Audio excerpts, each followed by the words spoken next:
Elena Danaan was a former archaeologist in France and in Egypt and has had some amazing contact experiences with a friendly group of human-looking extraterrestrials that are part of a galactic federation of worlds. She has been appointed an emissary to the Galactic Federation and recently has reported on meetings that she attended where the Galactic Federation has been recruiting a powerful insectoid species in this galactic-wide struggle against the Draconian Empire.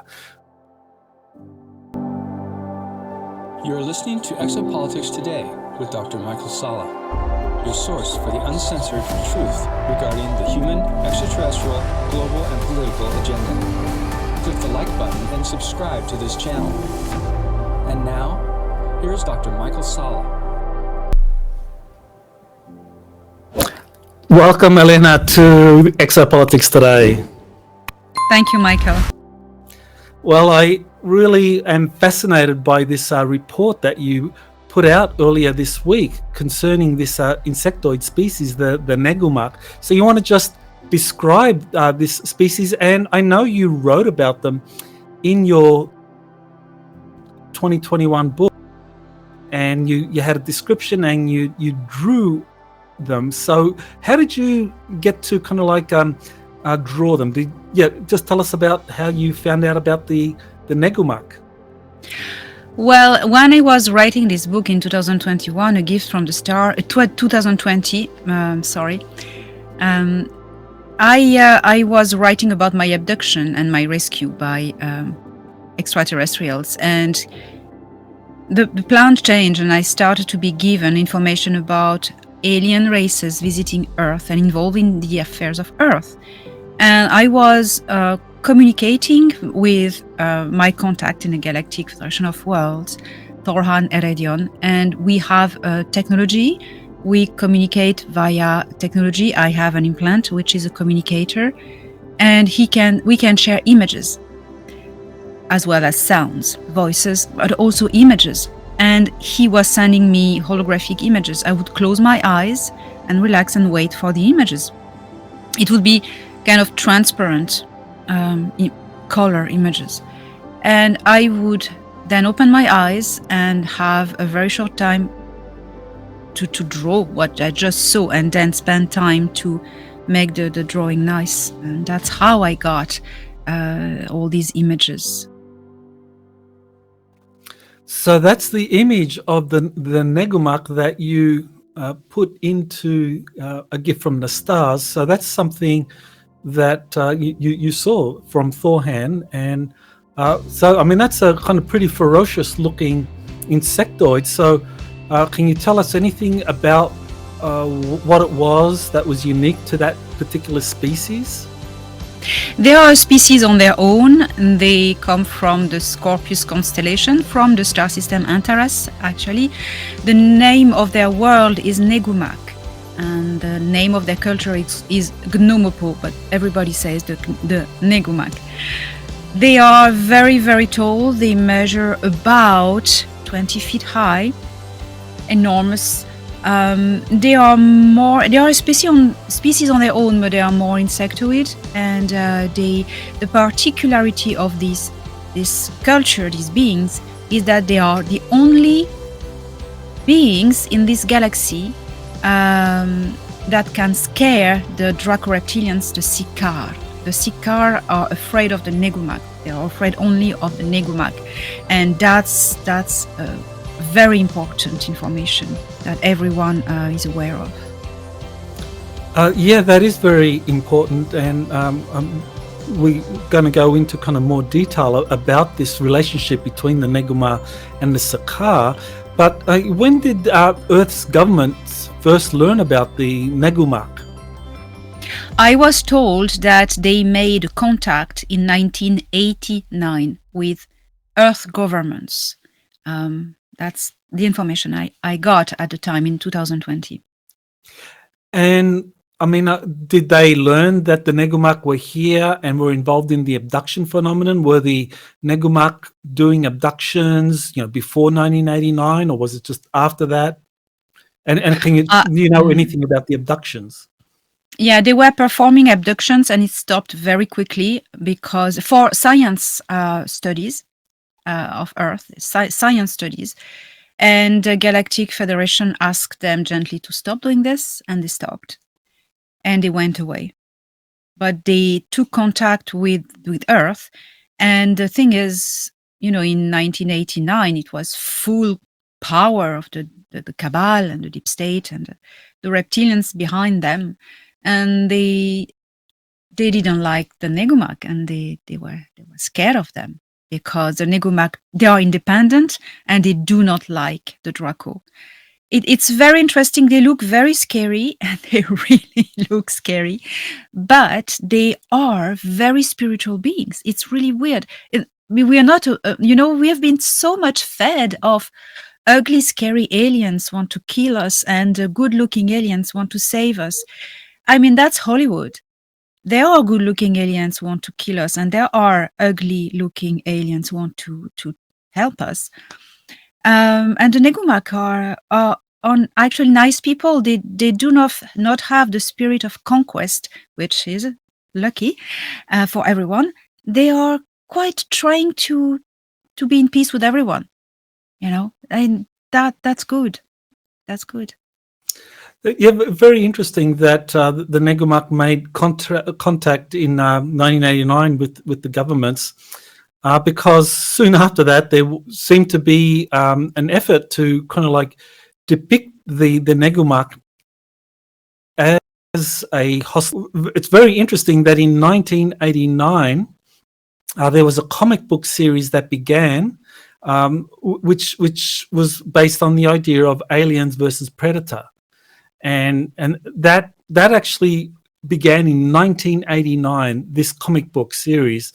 And I find it very interesting that because you mentioned Hollywood has been a tool for the deep state, working with the CIA to program people in a certain way. So if they want people to be frightened of a particular group of aliens, they can use Hollywood to do that. And I think it's very interesting that in 1989, the same year when the Negumak made contact, you have this comic book series showing a struggle between two types of alien species. One were the kind of aliens from the kind of like Alien franchise, and another were the predators from the Predator franchise. And the predators are like the reptilians, and the Negumak are like the aliens in the Predator versus Alien movies. And that all goes back to 1989. I find that very curious. So again, this is an example of Hollywood kind of like shaping people's opinions. Yes, and I was told when my book, A Gift from the Stars, came out, very shortly after, people were messaging me saying, "Oh my gosh, have you watched Independence Day?" And I said, "No, that's the same aliens, the Negumak." I went, "Wow!" And I was very impressed. And then I start to think, there's something there that's not right. The people who made this movie knew about these aliens for sure, and they turned them into regressive, dangerous aliens invading Earth. But I knew from my informations that they were nothing like this. The Negumak are actually decent people, So Independence Day, that's another one, another sci-fi series, like the Aliens versus Predator series, the Independence Day series. I mean, that also depicts the insectoids as the enemies. And in, I think it was the first one, 1996, you don't get to see the Queen. But in the 2016 movie, you get to see the Queen. And if you look at the comparison of the drawing you did in your A Gift from the Stars with the alien, or with the alien kind of Queen, I mean, that is a very close match. And what's really interesting is that you haven't seen or Independence Day 1 or Independence Day. You haven't seen either of those movies, have you? No, I actually, to be honest, I hate sci-fi movies that depict aliens as invaders and negative and all end of the world scenario. I never watched them. I'm quite a Star Trek and Star Wars lover. I don't watch anything that type. It's just depressing or scary. So no, I haven't seen them.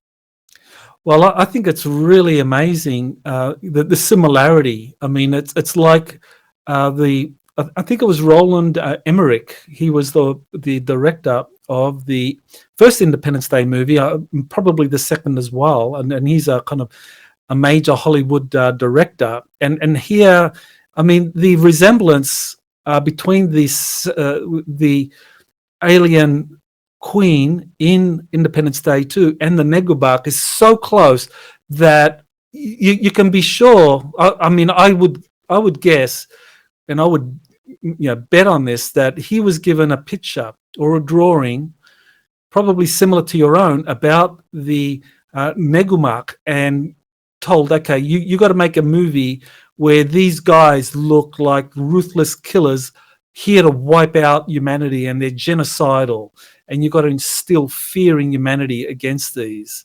And to me, that the fact that you drew this and you hadn't seen the Independence Day movies, you got the clear image of the Negumak from the Galactic Federation, from Thorhan, and then we see the comparison between what you received and the Negumak, what you received and the alien queen in Independence Day 2. The match is like, okay, this is not coincidental. It's like someone in Hollywood, Roland Emmerich, was given this image or picture and said, you got to make this movie, or you got to show these beings to be very hostile, very aggressive and genocidal. Yeah, because the picture I get, Thorhan was sending me the image, the holographic images of the aliens from the Federation database. So I suppose if someone got images from there as well, or maybe there are universal pictures of every race that are like the standard, and they are like in every organizations, maybe. I don't know about that. I don't know. So you say it's a queen. So the Negumak I saw, because I met one. Later we're going to talk about that. He looked exactly like this, but it wasn't a queen. It was just a representative, and there was a masculine energy coming from him. So that's interesting as well. Oh, that is interesting. Yeah, so it's rather than a queen, we're talking about androgynous or a masculine energy coming from, at least some of the Negumak. Okay, so I mean, I think it's pretty clear that Hollywood was part of some kind of psyop to instill fear in the population against this species that is a kind of like an enemy of the deep state or of the Draco Reptilian. And I think it's very significant that we understand that Hollywood plays this role, that Hollywood has for 70 years now been putting out movies, trying to condition the global public as well as the American public to think in a certain way about aliens. So the fact that they went to this effort to depict that particular species in this very hostile, aggressive way tells you something about the motivation. Because, I mean, you said that Thorhan. So why don't you just describe, the conditions where you first saw them and what, why you feel that they're positive race as opposed to a negative race. You're referring to what I witnessed a few days ago. Correct, yes. Yes. Okay.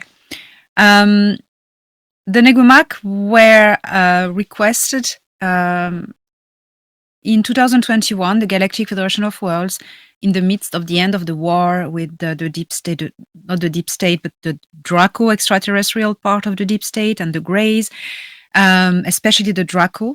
We were expulsing the Dracos out of the star system in 2021 from Mars, from other place from Earth as well. There was a big war in the undergrounds, etc. To put all the chances, sorry, on their side, the Federation asked the Negumak if they would bother coming and just be there at the edge of the star system and scare the Dracos. And they accepted. They came, and they never had to intervene, which is very good, because they're a bit frightening. So they stayed there, and they're still there. They are still there as long as Earth is not sorted out with the deep state and the cabal, with the human cabal now. Recently, also the Sikaar, or the Draco reptilians, they've been chased out of the star system. They are very, very angry about that, to have lost Earth and the solar system. So they are trying. They have been trying to get back in, but they cannot, because you have the Galactic Federation, and you have also the Intergalactic Confederation, or the Seeders is a group part of them, who are, I mean, there are 500 motherships in this star system around Jupiter, and there are even more around the star system outside of the plasma shield. So it's a lot. You know, the Intergalactic Confederation, they do not bother with numbers. They are an organization with many galaxies, so the numbers, they don't count. When they move fleets, it's a lot of ships. And so the Draco were trying to nagging the Negumak to starting to provoke them, to get them out, to get back into, and they wanted maybe to attack the Intergalactic Confederation, which is stupid. Anyway, so the Negumak were just tired of that, because they have a limited amount of patience, I discovered. And so instead of attacking the Draco, that tells you about them. They could have straight away answered to the provocation and attacked back the Draco, but it didn't do that. They tried to get a way to make peace with them and calm them down. So that tells you who they are. They could have wiped them out like this, and they're not looking for that. That's very interesting. So they request the Federation to have access to the genetic frequency database of the Federation concerning Earth. Why that? So a ship was allowed to come into our star system, a Negumak ship, a small ship carrying Negumak, and meet with the Federation. So they were in the star system waiting for a meeting. Why did they want this, have access to this database? It's because they were looking to take hostages, Sikaar hybrid hostages, important hostages, that they could trade with the Sikaar to get them to go away. So the Federation, I was given notice that there would be this meeting, and if I wanted to come as a reporter. So I was very excited about that. So that happened on the 19th of April 2023. I was beamed on board the Excelsior, and from there, sorry, it's the first time it happens to me. I was given gloves, very strange dark blue gloves, and these gloves are technology. And this technology, so it works on the DNA as well. So I was invited to put my hands on pads on a circular table. There was an like inclinated field like this, and we would put our hands on it, and there was the whole high command of the Excelsior, and I was told we will not do a holographic projection as normally the meetings do, because the Negumak don't do holographic projections. They want people physically. They are very straight and simple people. They want things normal. And so we would bilocate. And I had never done that way, at least. Never. It was really impressive. That means I was going to be split in two. That was really weird. I never done that. So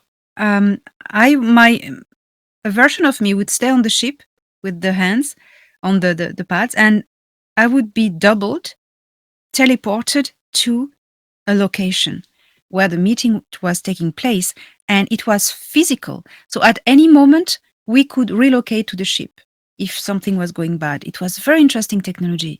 It felt like teleportation, felt exactly the same. So there were 3 representatives of the Intergalactic Confederation, the Seeders. There were Ardana and High Commander Denethor. They were there as well. So I was asked to remain in my seat. It was stone seat. It was in a cave, and there was like a curtain of white, thick, grayish, thick mist in front of us. The cave was huge and it was freezing cold. So I was invited to adjust my body temperature by putting a hand on my biometric belt, and that adjusts the temperature for me. And sorry, that how to describe that? I was expecting it, but at the same time I wasn't. The Negumak were there, came through the mist. It was apparently something environmental to them, that they could breathe and be in their mist. That was their environment. The meeting was, I was told, it was taking place on one of the moon of Uranus, Ariel, because it had a carbon dioxide atmosphere. And so the Negumak arrived, and one, I could see the front part of one, and it came out of the mist. It was very scary. I was so scared. I had a shock. It was huge. And the head coming first, and then the claws, and I could hear tick, tick, tick, tick, tick. It was like a giant spider with metallic, I don't know, hard claws at the end of it. It was hitting the rock, and there were, I could see thick olive green tentacles in his back, browsing the mist, and he had a crest behind his neck, and it was like a dragon, and something I cannot describe by writing. I can just do it. The crest was moving like this. It was very scary, very scary, with that kind of sound of the kind of the leather or the skin moving. And every time he moved, that was doing that. So there telepathic communication engaged between himself and Commander Ardana, and I was really scared. I just put my knees against me, and I even had tears in my eyes because of the shock. It was super scary. But then Thorhan calmed me down. He said, "Hey, they're nice. They're impressive, but they're nice. Calm down." So the communication was translated by Thorhan to me. They told the Negumak that they cannot have access to the genetic database of the Federation because they are not members. So the Federation has been trying very hard to get the Negumak in for a long time, because once they're in, it's really good, to have them. So they hoped. There were 2 members of the High Council as well of the Federation who were there physically, and they were hoping to kind of make a bargain. They said, we are not giving you hostages. Earth, we are taking care of Earth. You have nothing to do with that. You're not a member of the Federation. But what we can do is remove 4 of these Sikaar hybrids and keep them on the Excelsior, the battleship. They don't say Excelsior, they say the battleship. And when I say Excelsior, it's the humans call this ship like this. They don't call it like this. They call it the battle station. Okay, so we take these humans, these 4 hybrids, as hostages in a jail on the Excelsior, on the battle station, and for you. And that's the deal. Otherwise, if you want them, you become member. So the Negumak wasn't happy at all. He wasn't happy at all. And he was pacing the cave right to left, and moving his crest and ticking the ground, and boom, boom, boom, boom, boom. It was, I swear, I was terrified. Even if I knew I was assured that I risked nothing, it was fine. And even if something went wrong, we could relocate instantly. But it was impressive. So he wasn't happy with that. So there was a lady from the High Council. She was there, an Osman lady. It's a race, human race. They are tall. They are bold, tall.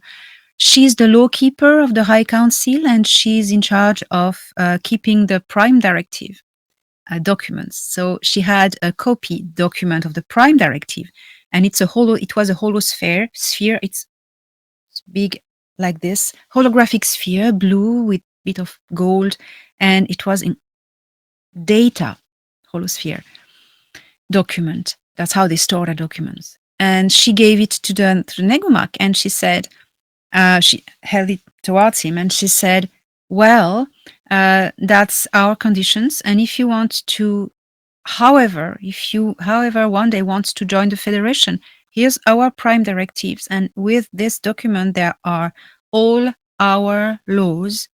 Study them and think about it. And he took it in his hand, and then he withdrew.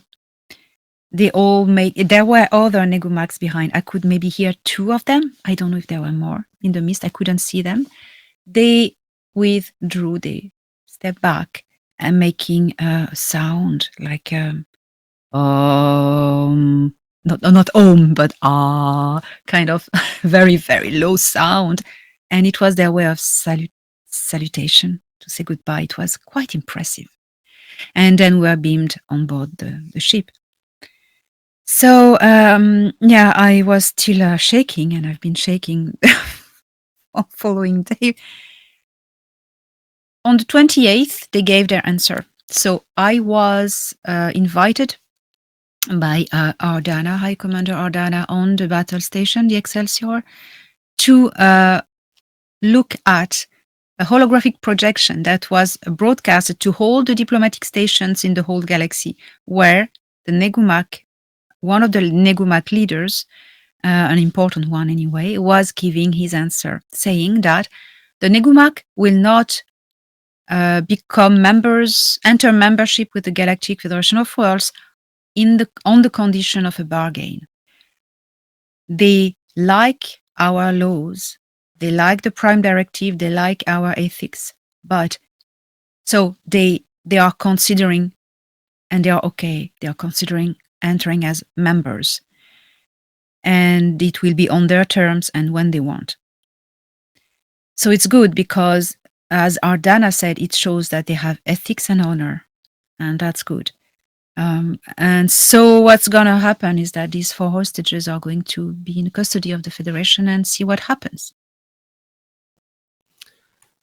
So I just wanted to kind of people that might not know that information you put out in a video update, and also you wrote about it, and people can just go to your website, elenadanaan.org, to get the update, both the video with the graphics of things that you described, and of the written version or the report that you did of that. So people can go there to get the details of that. I thought it was an amazing report, and but the implications are really very important for us as a species, because people watching this, we're totally fixated on the idea of disclosure, deep state covering up the truth about an extraterrestrial presence. Very few of us are really prepared for all of a sudden being thrust into this dilemma in terms of a galactic war that involves these ancient species, the Draco Reptilians on the one side, and then you have the Negumak on the other side, and of course, that we have depictions of that ancient war going some time. I mean, of course, you have the movies. You have Alien versus Predator, and for those that have watched the Alien versus Predator movie franchise, the first one depicted them as fighting. That this was an ancient war being fought by these species, and it took place in a pyramid in Antarctica under the Antarctic ice, showing that this was an ancient war, and there was murals depicting the kind of extent of this ancient battle.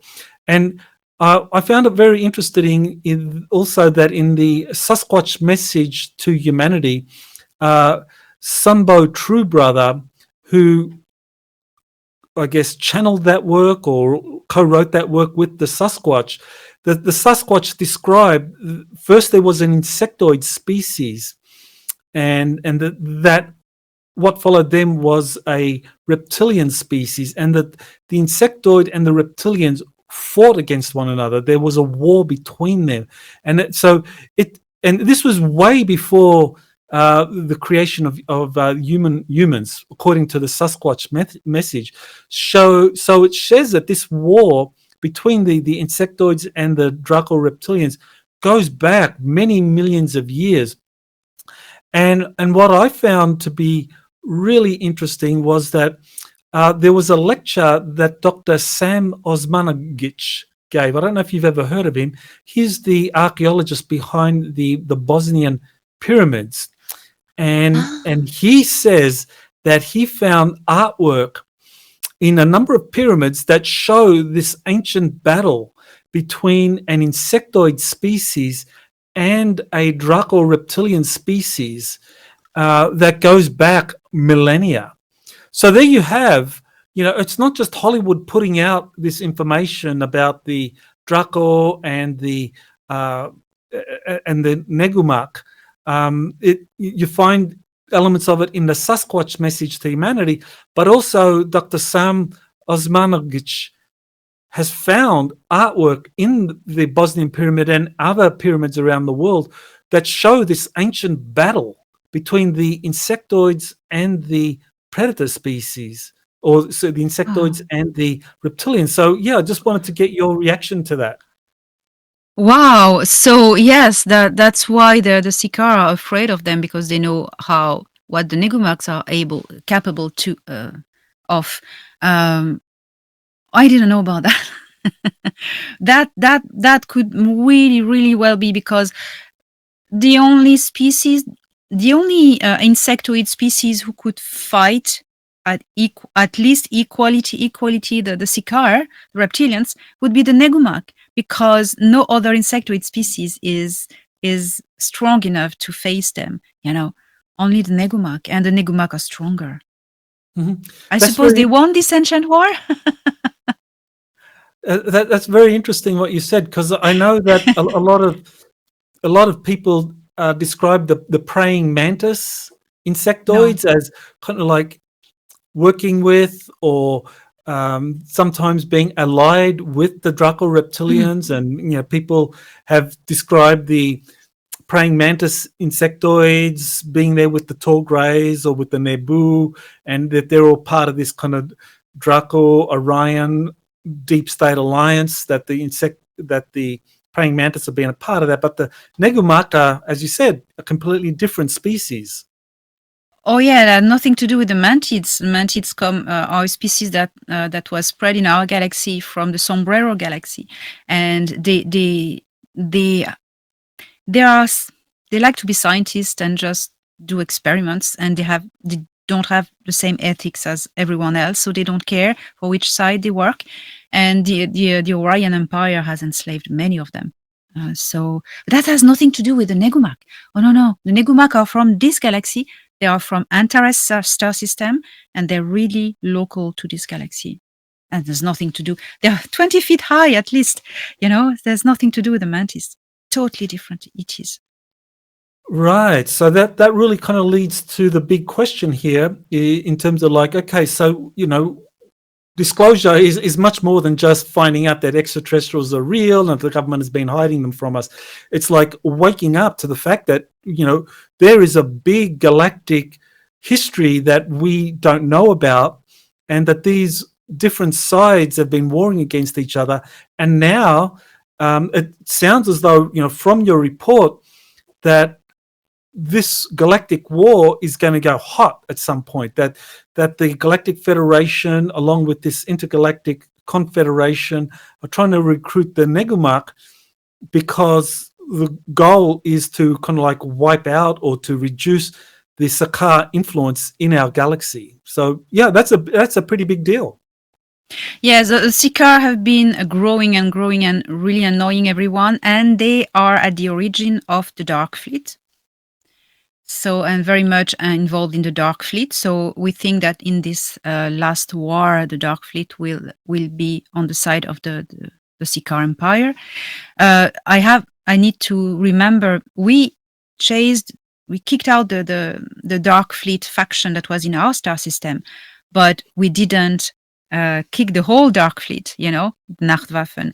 They still have their not empire, but their the strong organization, and so they will ally the Sakaar, but they may be very powerful. They are not as powerful as the Negumak, the Galactic Federation of Worlds, the Intergalactic Confederation, and there's another army who has offered to join, and the full fleet, the full armada, it's the Anach armada, the Anach forces. Who are the Anach or the Anachim? It's the Anunnaki.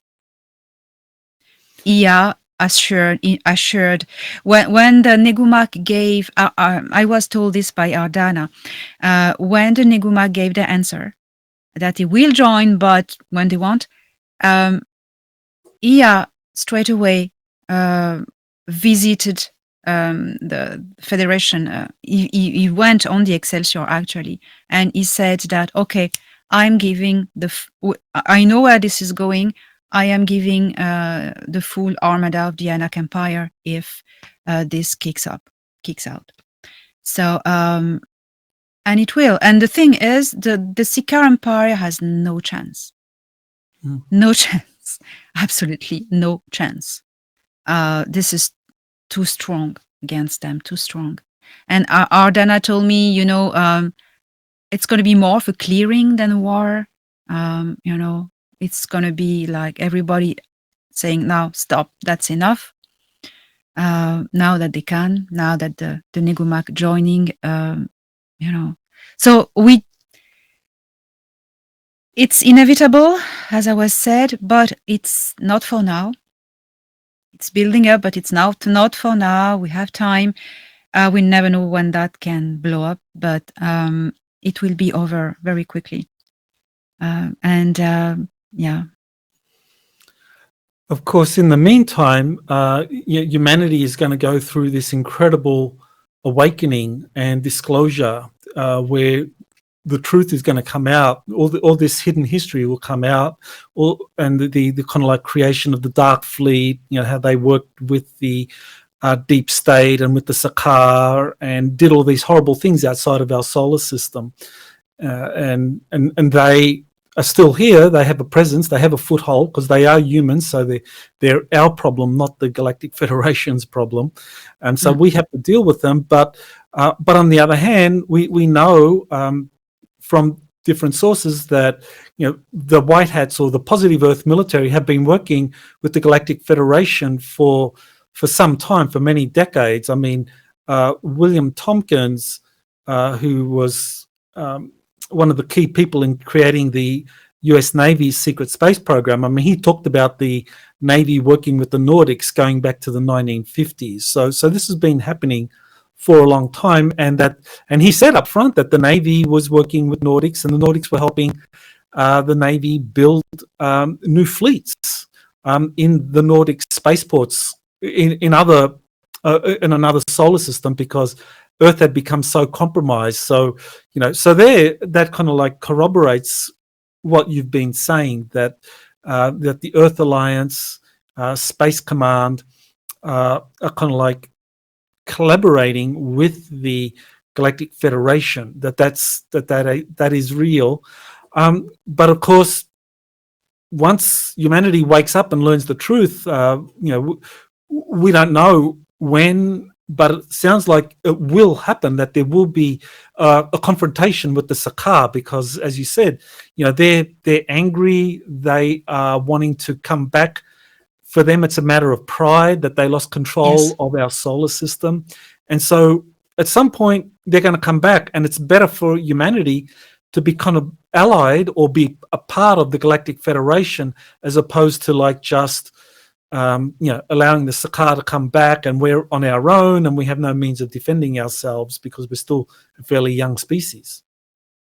Yes, and after the Jupiter Accords in July 2021, Thoran said to me, to a question I asked him, I said, why are you hiring these CEOs such as Elon Musk and Bezos and the others to build ships and to build technologies? And he said, because we do not have time to train new ones and new factories. They are here. We're going to use them. And I say, no time? He said, he said something like, we are running out of time and we need to, we have no time. We need to be quick. And I tried to ask more questions, and he said, no, there's no solar event, no catastrophic things. It's just political and diplomatic reasons. And I didn't know more. And now it makes sense to me that humanity needs to really make an effort to get on together, fight the right enemy, which are humans on Earth in the Cabal, and you know which ones.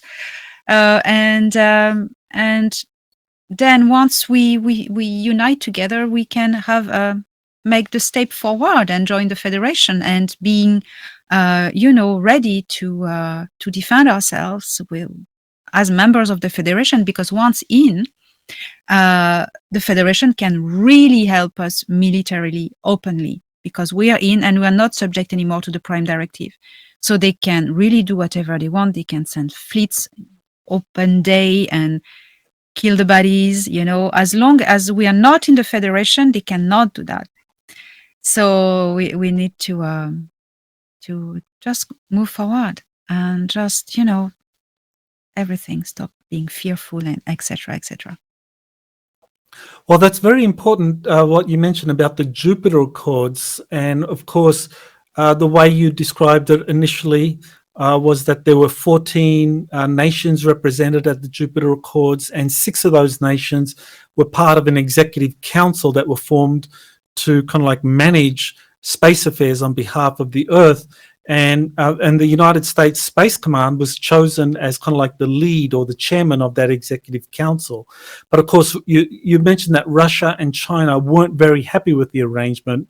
But nevertheless, that was the condition that the Galactic Federation set for Earth joining the Galactic Federation, that we have to speak as a unified voice, and that this executive council and this leadership by US Space Command would be the key for that. So as we step forward and become a member of the Galactic, how strong is this kind of like unity between the major nations, or is it paper thin? Because on the one hand, you look at the world around us now, under this Biden administration here, it's like they're trying to push the United States into a war with Russia over Ukraine. They're trying to get the US involved in a war with China. But behind the scenes, my source, JP and other sources are saying that there's the White Hats are collaborating, that there's a lot of unity between them. So is this kind of disunity or chaos on planet Earth really just a show, that really behind the scenes humanity is kind of as unified as it can be, and that we are on board and we are there shouldn't be any problem with us joining the Galactic Federation? Yes, I think there's what we see and what's behind the scenes. After the Jupiter Accord, 2 ships left the Accords Jupiter, it was a Russian ship, well, 2 ships of Solar Warden carrying a Russian delegation and a Chinese delegation. And but they were still part of the whole. Just they were not in the lead 6 countries who were leading the Space Federation of Earth. But China and Russia were still part of the whole thing, just not in the leader group. But they're still part of it. So that's something, we need to keep in mind. China, it's true that they try to be a little bit competitive and independent, but they're still part of the whole federation. So I think it's a matter of everyone being on the same frequency of, that's, we are joining the federation. We become member of the federation. And that is something that is going to happen. And it is going to be smooth and easy because once we've gotten rid of the deep state, we have everything to gain from the federation. We are sharing technology, we are sharing science, and we protect each other with no prime directive, nothing anymore. We just openly protect each other. And for Earth, we're going to be untouchable, because the empire, like the Nebu, never attacked a world that was part of the Federation. That would straight away start a war. The Seeker have never done it as well. So once we're in, we're protected. We're defended and protected. And all these enforcements of the Intergalactic Confederation that are back into this galaxy, and they are having a close hand on the things, nothing can happen. Nothing can happen anymore to the solar system. We are so much protected. And the Anunnaki Empire just joins the fun. So, I mean, wow, we're going to be fine. We're going to be fine. And while all of this happens, at the edge of the star system, the humanity of Earth is going to spread out into the star system and raise in awareness, in consciousness, in frequency, and build a beautiful new future. And those who will want to go and fight the Seeker, well, they will be welcome, but will not be obliged. I'm still studying all the politics of different worlds, part of the Federation, and I am discovering that when you enter the Federation, you could think, oh, now they've helped us. We owe them to help them and enroll in their wars. But no, we are not obliged. We do it if we want to. It's always the same free will basic thing with the Federation. Nobody is obliged of anything. Okay, so once this kind of like show is over, once the deep state is defeated, and that still can be a matter of weeks, months. We don't know when. I mean, hopefully it's not going to last too much longer. But once that happens, then the true history is revealed. People will learn about the different races, what they've done here, and people will feel much more comfortable about being with the Galactic Federation, because I'm sure people, there will be some that will be pretty shocked when they learn about the Negumak, and it's like, whoa, you want to be allies with that group, but then again, they're the Sakars that have been part of this oppressive system. So, the enemy of my enemy is my friend, right? Yes, right. Absolutely. And yes, we have to learn about diversity, and yes, that's going to be, we're going to be good. We're going to be good. Mm.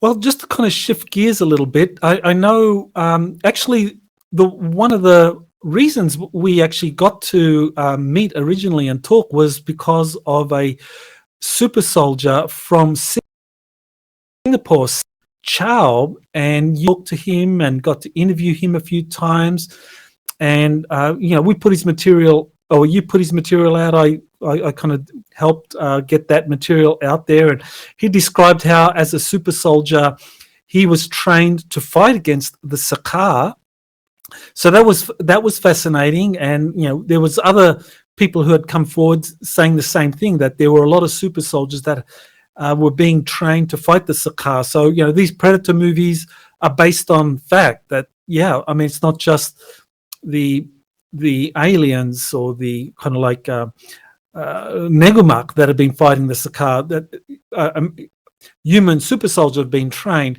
So you just finished a book about your conversations with Stephen. So you want to tell us about that and when it's going to come out? Yes, Michael, thank you. Yes, I published on YouTube a video of my interview of Stephen, where he tells a bit about his life and about his time at Area 51. But there's more than that. There are email conversations, Zoom calls, and we've been talking about Area 51 and sharing our informations about aliens. And I am making all of this public. Of course, the transcript of the video, but also all my conversations with Stephen, which are rich with so much information. So I'm publishing a book about all these conversations and corroborations as well of what he says. And I'm publishing this book on the 1st of June, 2023, and you can pre-order. You're going to be able to pre-order the Kindle in the meantime. That Stephen wanted to be interviewed by you, even though he knew it was dangerous for him, that he was warned against it, that he was told that if he was going to be interviewed, go public, that his life was threatened. And I think after your interview went public, he died. You want to talk a little bit about that? Well, actually, we were communicating and by email and Zoom conversations, and never at any moment it was a question of doing a video, because to me it was unthinkable, for him. And one day I stopped having news from him. I didn't hear about him for a month or two, and I started to worry. And then suddenly he wrote back to me, and the tone was very different. You'll see in my book, there's like the emails are very long. We chat a lot, but that was like 4 lines, 3 lines, and he was in a hurry. And he said, his first email back was, "You have a YouTube channel. Can we do an interview? I'm ready to speak." I was shocked. And I answer, "Are you sure? Because, I don't want you to get any trouble." And he didn't reply. He said, "Yes, schedule me an appointment." And I said, "Are you sure?" And he wasn't replying. And so he insisted and said, "Okay, let's do it. But in the moment I can take it down or change your mind." "Oh, it's fine." So I edited the video, but I was feeling a bit embarrassed, because he's risking a lot with that. And he rushed me to put it. And the last email before the video was aired, he said it was written in capital. "Put it out, please." And he write, "I'm bleeding. I have blackouts and I'm bleeding." Wow. So I put it out and telling him, "Okay, you tell, I take it down whenever you want." And he died 4 days later. So it sounds as though he was under attack, that he was talking to you, giving you information, telling you about the super soldier program, the involvement of high-level officials in Singapore. He was taken to Area 51. He was observing how things were conducted there, and he talked about some of the craft and the scientists involved there. And so he knew that his time was short because he was talking to you. And it sounds like what you were able to record of your conversations and the emails and the final interview really was his final will and testament to humanity. Like he's a hero to humanity for wanting this to go out, and he felt compelled to do it.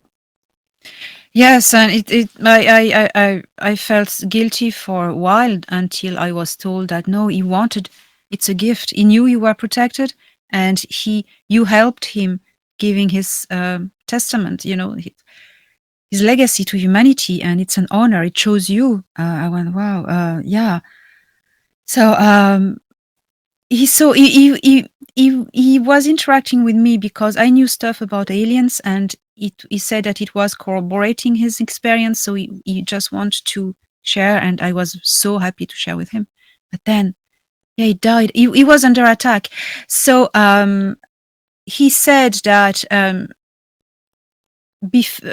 before in the moment, yes, I knew that after, when I didn't have news from him, that these 2 months, apparently he received threats from an organization, and he wasn't the only one.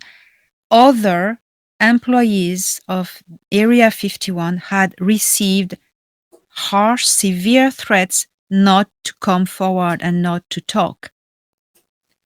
And then he emailed me again, and he said, I want to talk. I want to speak now. And he was really determined.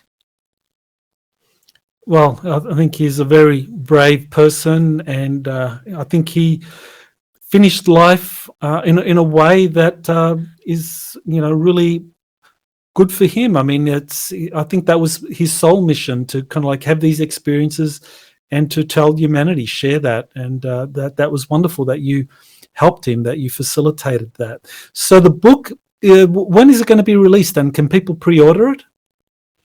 I am going to put the pre-order on the 8th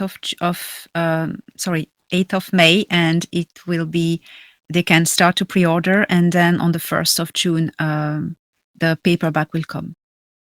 Wonderful. Okay, well, we'll have links for people that want to order that book, but June 1st, it'll be released. So I wanted to now kind of shift to another topic, which is very topical at the moment, which is a lot of these orb sightings that are happening all around the world. And, there's been a lot of speculation as to where these come from. So I just wanted you to maybe talk a little bit about the Cedar ships, because I know you talked about, I think it was 4 Cedar ships that you fleet and were approaching the Earth, and were going to park around the Earth and do things. So were there 4? Are there more? Are they releasing probes? Are they releasing orbs? You want to tell us? Yes, the Intergalactic Confederation, that arrived in October 2021 in our star system, they are 500 motherships in the vicinity of Jupiter. They parked a few months later in 2022. They brought 4 motherships in orbit of Earth. They are cloaked, you can't see them, and that's when a disclosure plan was started with the Intergalactic Confederation, that they would also show their ships more often in the Earth atmosphere, to start to get people used to see scout ships and flying saucers, etc., to prepare the disclosure. Recently, a few months ago, not very far from now, 2 more ships of the Federation, of the Intergalactic Confederation, arrived in the orbit of Earth. 2 more motherships. So now there are 6 Intergalactic Confederation motherships in the orbit of Earth, cloaked, because the disclosure plan moved forward, start of 2023. It's very recent, probably in March, I think they arrived. The orb starts to be released at that same time. The Intergalactic Confederation uses this kind of technology. These are probes. So the Galactic Federation of Worlds uses probes as little flying saucers or little metallic ships the Intergalactic Confederation, who are more advanced in technology, they use plasma orbs, and they are like remote viewing cameras. They are like cameras. That means they have technology in their ship, and they send the orbs, and they're like flying cameras, and they see that on the screen. But not only cameras, they can record frequency signature, any type of things, any type of data. So they are roaming the Earth. They are sending orbs to seek for particular humans. Particular humans who are meant to play a role in the disclosure, and especially with the arcs. These humans have special DNA frequencies. They have the DNA cocktail necessary to activate, to work the technology. So they are gathering these, they're not gathering them, they spotting them. Because these humans have the seeders, some of the seeders genetics, so they can work the technology of the arcs, some of the arcs. That's interesting. Yeah, I remember the interview. We have both interviewed this French contactee, Robert L., and he talked about the orbs that he had an experience of sighting, and that they had this function. And when he was at the base in the Himalayas, that he was able to see how they operated. So do you remember that incident? Maybe you want to describe it? Robert L., yes, he's a French contactee. He's in his 70s now. Yes, we both had a chat with him, and you made a video report about him and an article, I remember. He spent 1 year in a base of the Intergalactic Confederation with actually the Altians in the Himalayas. And they had these orb technologies. Yes, before we know now, we had conversation with Robert. We know it's the Altians. Before they contacted him in his farm in a remote, rural French southwest, they were sending these orbs around the farm, on the roads to study. They were picking the right DNA. And that's exactly what they're doing now, Michael. It's right. They were roaming for, browsing and scanning for the right DNA. That's how they picked Robert. That's it. That's the same thing. So they picked him to, they offered him to come for a year in this base in the Himalayas to give his semen for helping populate other worlds. And that's exactly what the seeders do. And he had quite an interesting time there. And there was these orbs. And at one moment in the base, on the table, there's this monitor, and he sees his house. And they tell him that there's an orb there that transmits the image, the pictures from France. Yeah, well done, yes.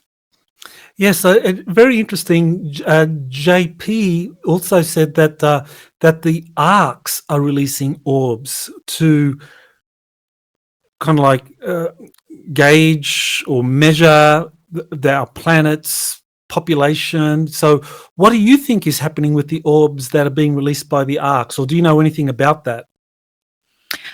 I think the arcs, I was told about this frequency genetic scanning.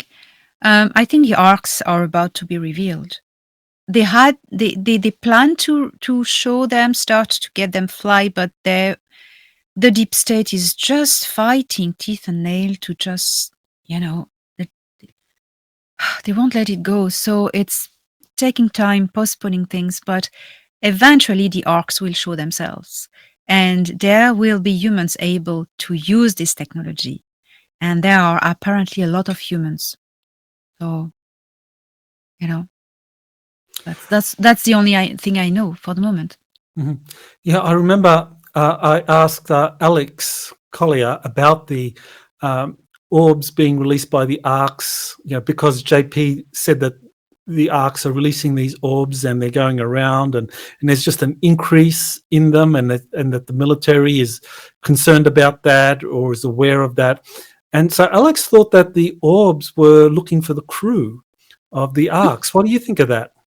Yeah, that totally goes into the same idea of looking for the people who are able to work this technology. Of course, yes. Oh. Yeah. Okay. Well, that takes me to this kind of development that you actually have the new head of the All Domain Anomaly Resolution Office, which was created last year to monitor UFO reports and to give regular reports or annual reports to Congress, to the US Congress, about UFO sightings in the US. And now, in their most recent report, they describe, now they're monitoring 650 UFO cases, and while they can explain some, many they can't explain, and so they're saying these are real UFOs, but they're saying that they don't know what they are. The head of that office, Dr. Sean Kirkpatrick, he co-wrote a paper with this professor from Harvard University, Avi Loeb, who's the head of the Galileo project, searching for technosignatures, somewhere in our galaxy, that they wrote a paper saying that a mothership may be behind the UFO phenomena, that a mothership is releasing these probes. So what do you think of that? Do you think this is an example of the deep state trying to get ahead of the story, or is it preparing us for what's to come down? So there you have the story in Politico. Well, there are two things. There are really two motherships of the Intergalactic Confederation who came in the orbit of Earth to perform this task of releasing orbs. That's a fact. But the deep state could as well, they do that very well, take advantage of a situation and turn them at their advantage by saying, oh, there's all these orbs around, and let us bring our own narrative first to say something, to explain it at our advantage, and then use it to, why not the alien invasion scenario? We never know what they have in store. Right, it does seem that it's more than coincidental that they come up with this mothership releasing probes or orbs explanation at the same time as you said that you have now 6 motherships from the Intergalactic Confederation around the Earth releasing probes. It's like they're getting the public ready for this, and I guess. The question is this a deep state operation, or is this a white hat operation? I know that Thorhan gave this disclosure plan back in January to the 4-star general that runs Northern Command in the United States, General Glenn Van Herk. He gave him this disclosure plan. So do you think this is part of the disclosure plan? This paper, or the Intergalactic Confederation motherships coming here and releasing orbs, is that part of the plan? It can very well be part of the plan. I don't have the information, but knowing them, we are dealing with highly intelligent organizations, and they each part is trying to play the other using martial arts techniques. So it's very intricate. You never know who does what, but at the end of the day, there's a disclosure plan. And this disclosure plan is very well done, and it will surprise the deep state at the last moment. And so it's very, very secret. That's why it was given hand in hand. And, Michael, even if I knew the whereabouts, I wouldn't even been able to tell, because I would just mess it up, Okay. So there is a plan that is unfolding. It's very, very well done. Very well done. So let's see what happens. Yes. Well, I know there's a lot of things going on now. There's a few people that are putting out different scenarios about what's going to happen, and I think this is all predicated on what we've been discussing. That the motherships are here, they're orbiting the Earth, they're releasing probes. You've got the space arcs that are buried that are starting to release probes, and they're starting to kind of activate, and they're going to be floating soon.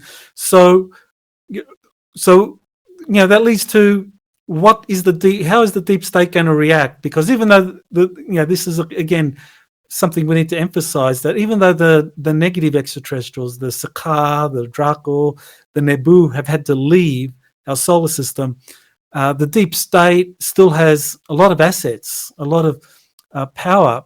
So how are they going to spin all of this?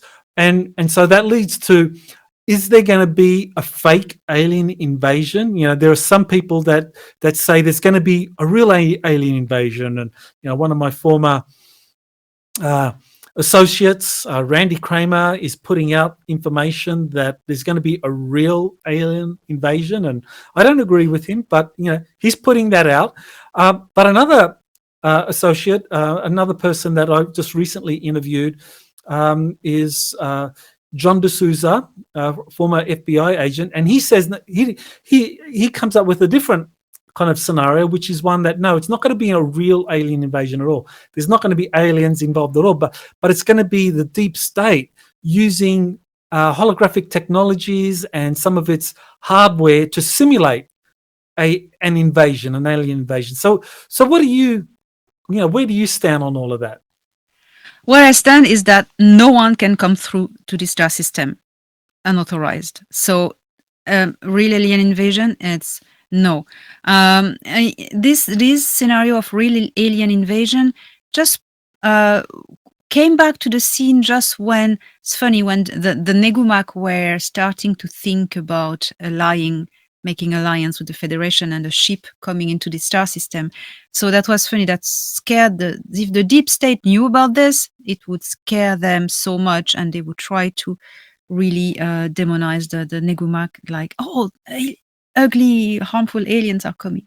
That's this. So as I said, no one can come through. It's impossible. Then I think John D'Souza has the right information.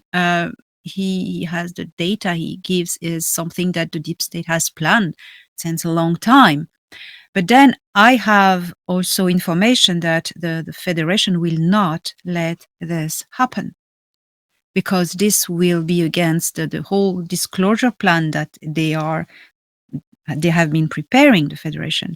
And the Solar Warden, the US Navy, the positive space programs, the Earth Alliance, they are working on a soft disclosure, progressive disclosure.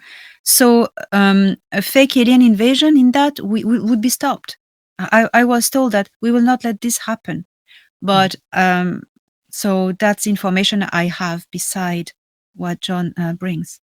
Okay, very interesting. So the whole Project Bluebeam that's been around since the mid or early 1990s, that the deep state prepared for all of that, even though they still have some technologies and assets and holographic means that they're not going to be allowed to, that the Earth Alliance, the military white hats are working with the Galactic Federation to prevent that from happening, because as you say, Yes. it'll just create chaos and a lot of confusion. Yeah. Okay, and that makes sense. I mean, why traumatize the public any more than they need to? Because once the truth is coming out, it's going to be traumatizing as it is to learn the history of what's been really happening on our planet. Yes, and we have enough to be impressed with all the truth that that have started to come out. I mean, we don't need more. Right. Yeah. So this kind of takes me to the final kind of segment that series of questions I want to focus on, which is the religious community. I mean, the religious community have been kind of like pretty brainwashed by the negative extraterrestrials, and some of it is coming out. Now, of course, at the heart of the Judeo-Christian or the Abrahamic faiths is this supreme deity called Yahweh, or Jehovah, or Yaldabaoth. And there's a lot of debate over exactly who this being is. Is it, as some Christians, some Muslims, some Jews believe, this all-powerful God that stands above all of the other gods or ETs? Or is it just one ET imposter pretending to be an all-powerful God, fooling the religious community into believing that he is this all-powerful being, but yet all he is just one among many different extraterrestrials, that he's none other than Enlil or maybe Marduk? So you want to maybe talk about that? Yes, thank you, Michael. That's a very important topic.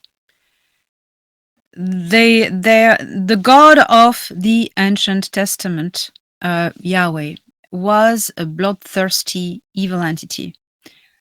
He was called the Master of War, and there are many texts that I'm not a Bible scholar, but I know Bible scholars who have researched this topic and are very good at just saying the same thing with corroborating ancient text. Yahweh was an Anunnaki god, and from my information, he was Enlil. Enlil, Enlil means the master of the commander, the master of war as well. And we know that he was reptilian. He had no empathy, and he totally fits the God of the Ancient Testament.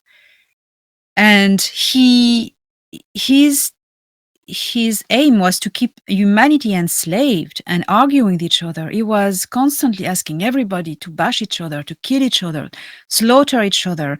He wanted to. There's an episode in the Ancient Testament where Yahweh asked young virgin girls 32 for himself. I mean, come on, it's not the God of love, it's nothing to do with that. It wasn't the God. The notion of God, in fact, it's something that humans put on extraterrestrials who were almighty and wanted to be worshipped. There's also the notion of God, which is an archetype or an egregore for an environment that humans didn't understand. But in the case of Yahweh, it was a real person, a real extraterrestrial. And he was really evil and playing out. And his opponent, who was Enki, tried to help humanity, tried to save the damages. And Yeshua was an envoy from Enki. Enki had engineered with his scientists this activated bloodline with Adam or Adapa, and this royal, in a way, bloodline of activated humans. That means we have all in ourselves these abilities. Yeshua was saying, everything I can do, you can do too. Yeshua was sent at a moment where the Roman Empire was taking so much power and everything was really going really bad, and Yahweh was really taking power, but Enlil. So Yeshua was sent to turn the population against Yahweh and tell them, he's not a real God. You have the kingdom of God within yourself, and by teaching them love and compassion, and it ended bad for him. But so yeah, Yahweh was an evil entity. So the Christians maybe these truths are coming out. And I'm not the only one to say this. There are people who study really the text and really can prove it with the text. The Christians may be a bit lost learning about that, but it's because when they learn that the Roman Empire has just shifted into the Holy Roman Empire, it's still the same people. Okay? There was this religion growing, so they assimilated it and took it as a tool of power. The institution is evil. The institution of the Vatican is evil, based on evil entities, evil reptilian entities, Sikar and reptilian Anunnaki, which are gone now, but the institution is crumbling down, but still has some power. And the Christians are going to be faced with this, are starting to be faced with this truth, are coming out, but it's very, there's a solution, there's a way. The Christians, what do they want? They want to honor an entity of love and fraternity and etc. Well, that's the creator source. That's the source of creation. That's not a god. It's a source of consciousness, of energy. And Yeshua or Jesus was coming to send to say that. So if people just stay Christians, but just stick to what Yeshua was teaching people and Yeshua's teachings, it's still Christianity, and it's the real Christianity. It's all about love, helping each other, and etc., and having direct connection with Creator Source. Jesus never spoke about churches or priests. No, he fought the priest. He fought them. When he was judged, Pontius Pilate, he said he didn't want to crucify Yeshua, but it's the priest, the priest of Yahweh. They said, you need to crucify this man because he's saying bullshit. And the real power, God, it's Yahweh, and it's the Roman Empire, it's the Roman Emperor. So you need to get rid of this guy who's just annoying everyone. That's what happened. When people realize this truth, wow, that's a big change. Yeah, I think that's going to be part of the revelation. And it's worth pointing out, I agree with what you said about the Catholic Church being taken over by reptilians very early on. And it goes back to the early period of Christianity, because a lot of people don't know that, now people think there are 4 Gospels in the Bible, in the New Testament, Matthew, Luke, John, and Matthew, Luke, John, and there's a 4th one that escapes me at the moment, Mark. So the 4 Gospels, but there were actually another 4 Gospels. There were 8 to begin with, and the other 4 were the Gospel of Mary, the Gospel of Philip, the Gospel of Thomas, and the Gospel of Truth. And there were 8 Gospels circulating at the time, and the latter 4 Gospels of Thomas, of Philip, of Luke, they were giving a very different picture of Christianity, of Jesus. And they actually described that Jesus was emphasizing the light within, that he was advocating that his followers learn to embrace the light within, that he was there to help people connect with that inner light. Exactly. And what the Catholic Church did was that they, with the help of the Roman Empire, they had the other 4 Gospels that talked about Jesus encouraging his followers to find the light within, that women were actually equals to men in the journey, that Mary was actually was the leading apostle. It wasn't Peter. Peter wasn't the leading apostle. It was actually Mary Magdalene was the one that had the deepest understanding of Jesus's teachings. That's very clear in the Gospel of Philip. But that was all suppressed because when the Roman Empire decided to convert to Christianity, they were interested in power and hierarchy. And they said, well, how do we do this? So they talked to the leading Christian bishops, and they came up with this scheme and said, okay, we want you to create a hierarchy where you have at the top a pope, bishops, priests, and then the people. And, and you will have everything you need to make that happen. And so the Orthodox Christians suppressed all knowledge of these other 4 Gospels and suppressed all the historical memory of the Gnostics. And it was only up until 1945 with the discovery at Naj Hammadi, when the Gnostic texts were discovered, that all of this came out. And so this has been suppressed. Even now, they're suppressing this.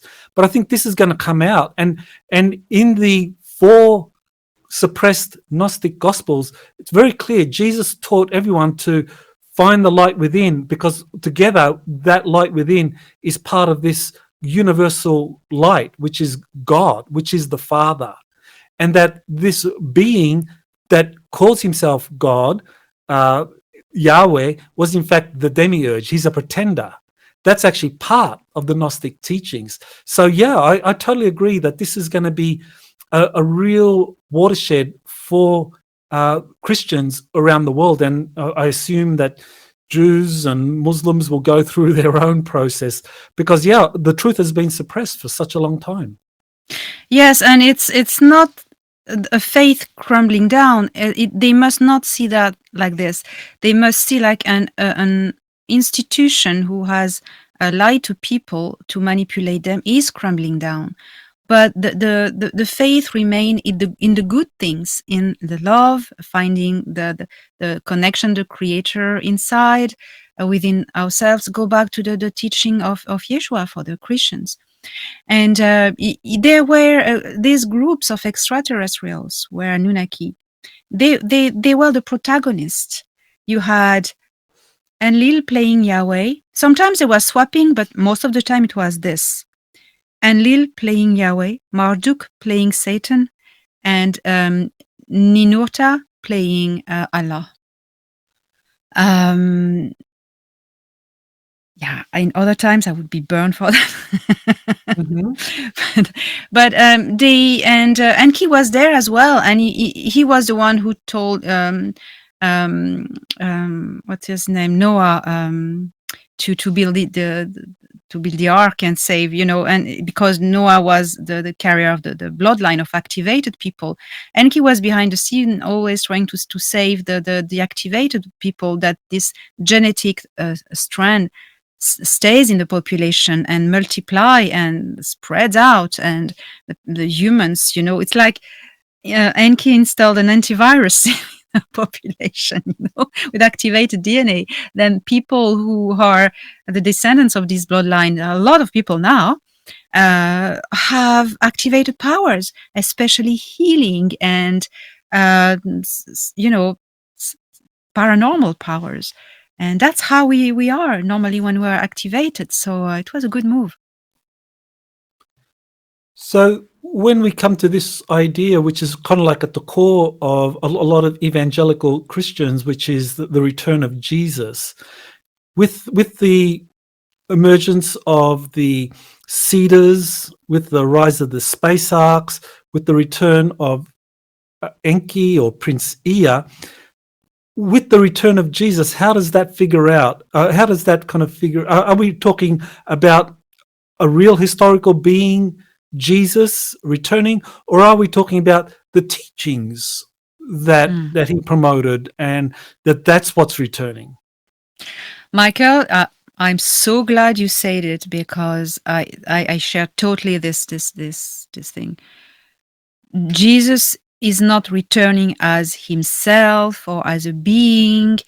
It's the frequency of his bloodline. It's his spirit, his teachings, as you said. It's totally it. Now we are in the time where the institution, the Catholic institution, is crumbling down, and with it all the other fake institution based on enslavement of the population by ignorance and submission.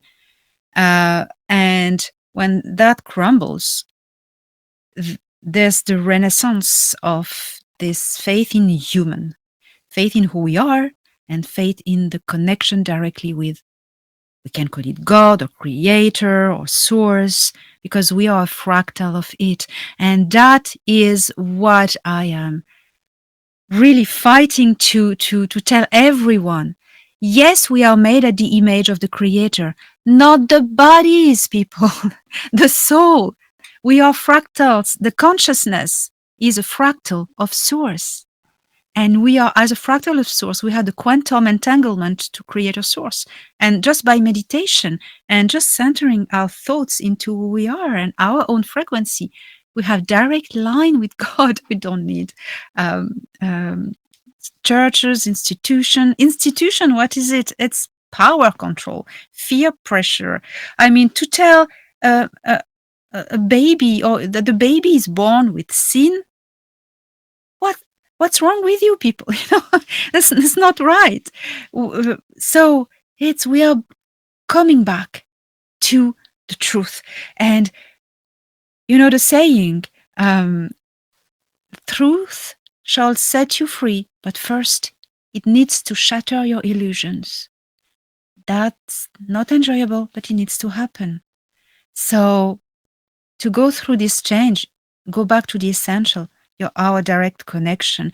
And if you want to, if the Christians wish to stay really Christians, let Yeshua study his material, and that's true Christianity for me.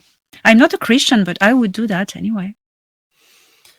Yes, well, I mean, when you go to the truth, and Yeshua was really a dissident.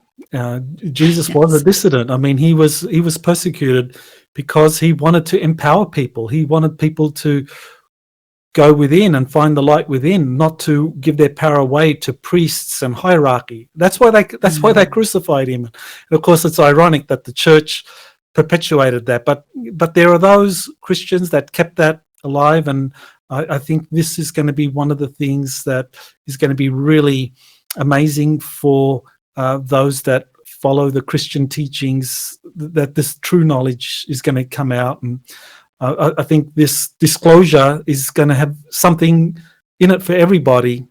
So in finishing up, any webinars? I know you just did one at the end of April. When's your next webinar coming up?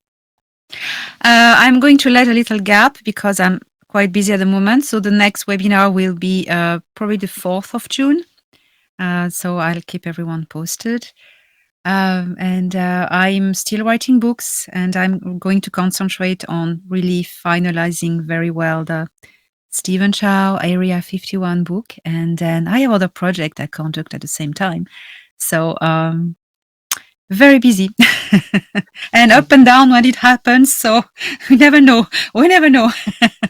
Very much appreciate the updates that you give us for your trips upstairs.